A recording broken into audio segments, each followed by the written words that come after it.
Hoje em Brasília a expectativa é de que os parlamentares escutam o texto final do novo Fundeb. Nessa segunda-feira, após uma reunião no gabinete do presidente da Câmara, Rodrigo Maia, do DEM do Rio de Janeiro, os parlamentares bateram o martelo sobre as principais diretrizes do novo modelo. Apesar disso, a relatora do projeto, a professora Dorinha, do DEM do Tocantins, não finalizou o texto à noite como tinha prometido. E com essa proposta de emenda à Constituição, o governo federal poderá agora complementar em até 20% o total de recursos destinados à educação básica no país. E para falar sobre as expectativas dessa votação, gentilmente nos atende o presidente da comissão que analisa a permanência do Fundeb, o deputado federal pelo Podemos da Bahia, João Carlos Bacelar. Deputado, bom dia, obrigado por atender a Jovem Pan.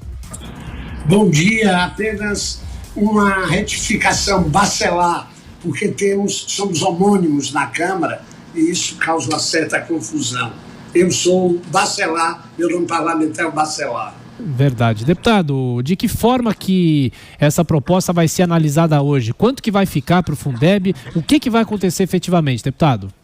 Olha, o Fundeb é o principal instrumento de financiamento da educação básica no Brasil.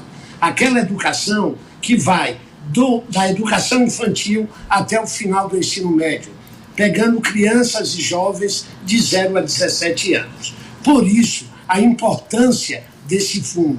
Sem o Fundeb, as nossas redes municipais, dos municípios mais pobres, dos estados mais pobres, não funcionariam. Tivemos aqui um longo e acalorado debate sobre o tema. Mais de 3 anos, mais de 50 audiências públicas, conferências, seminários, reuniões técnicas com o Ministério da Educação, com o Ministério da Economia, enfim, acho que chegamos a uma proposta que traduz um consenso conquistado de forma inédita nas lutas pela educação no Brasil.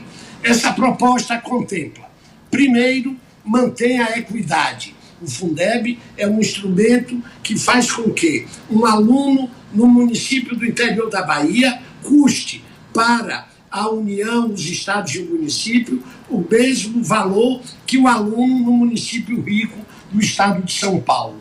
Isso é o melhor exemplo de solidariedade federativa. Não conheço no Brasil outro exemplo de solidariedade federativa, isto é, os ricos protegendo os entes mais pobres do que o Fundeb. Então, primeiro, equidade.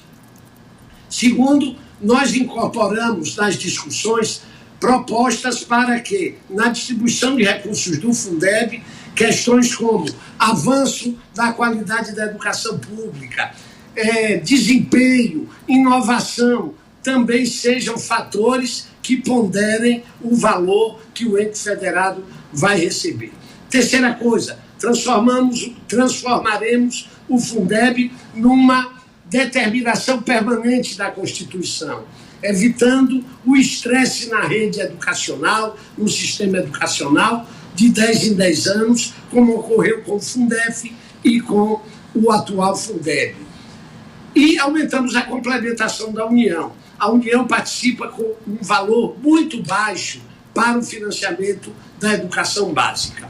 No ano passado, o Fundeb movimentou 160 bilhões de reais. 160 bilhões de reais. Sim. Desse valor, a União entrou com menos de 10%, entrou com cerca de 15 bilhões de reais. É uma participação muito tímida e nós estamos trabalhando para aumentar a complementação da União.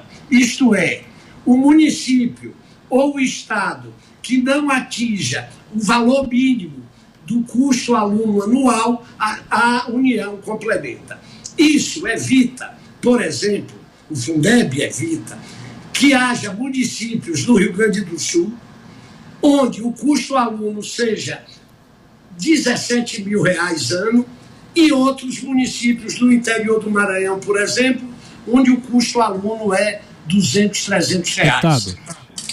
Claro. Não, eu vou passar a palavra para o Zé Maria Trindade, que está em Brasília e está acompanhando todas as articulações para essa votação. Zé Maria.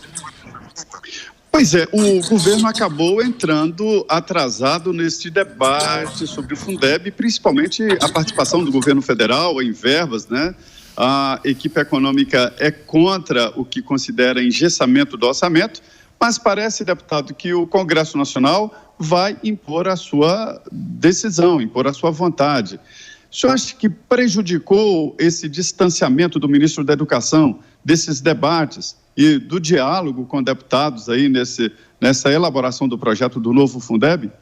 Olha, o assunto mais importante da educação brasileira.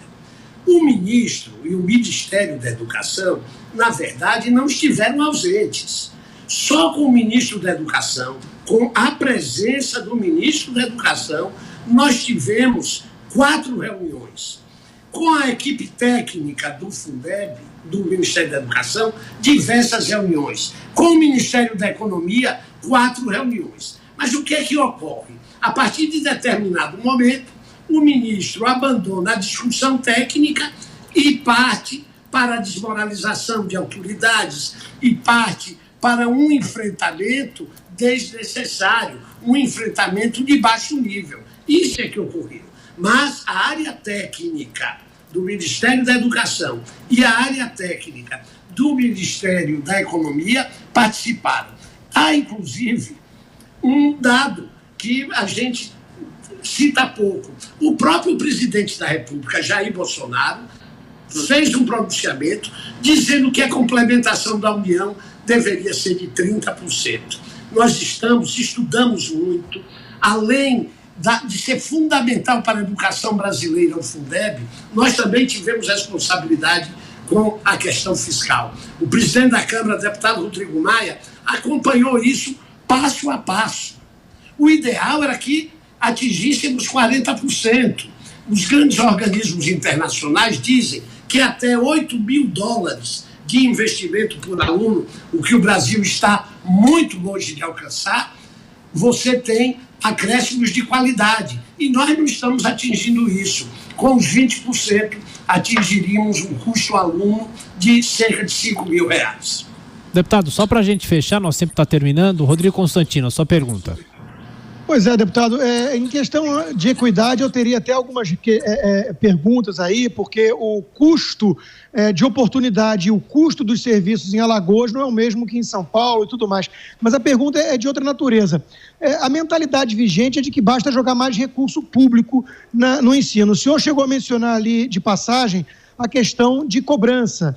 Meritocracia é uma palavra que às vezes assusta sindicato de professor e tudo mais. Eu queria saber o que nessas mudanças contempla você ter ali uma avaliação de como está sendo gasto esse dinheiro para poder ter a justificativa de aumento de verba. Essa, Rodrigo, é outra grande inovação.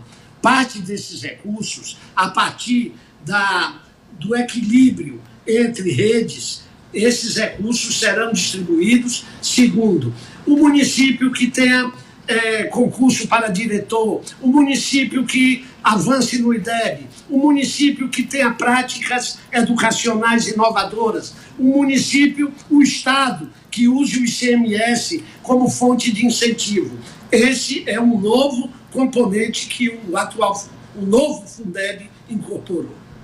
Deputado Bacelar, obrigado por atender aqui a Jovem Pan e estaremos acompanhando a sessão de hoje. Até.